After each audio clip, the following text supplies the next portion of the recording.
கல்யாணத்துக்கு வரன் பார்க்கல சிலருக்கு வந்து வரன் தானாக தேடி வந்து கல்யாணம் முடிஞ்சு போயிடுது. சிலருக்கு வந்து பார்த்தீங்கன்னாக்கா நம்ம தான் தேடி அலைய வேண்டியதாக இருக்குது. அது நிறைய சுத்துலையும் விட்டுருது.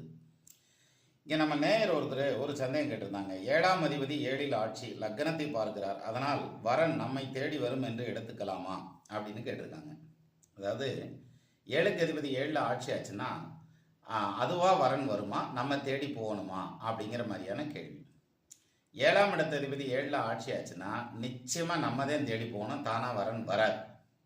என்ன காரணம்னா 2ஆம் இடத்ததிபதி 2ஆம் இடத்துல ஆட்சி ஆனாலோ அல்லது 7ஆம் இடத்ததிபதி 7ஆம் இடத்துல ஆட்சி ஆனாலோ அவங்களுக்கு வரன் அமையிறதுங்கிறது காலதாமதம் ஆகும், லேட் ஆகுங்கிற மாதிரியான பாயிண்ட். லேட் மேரேஜ் நடக்கிறதுக்கு அது ஒரு ரீசன்.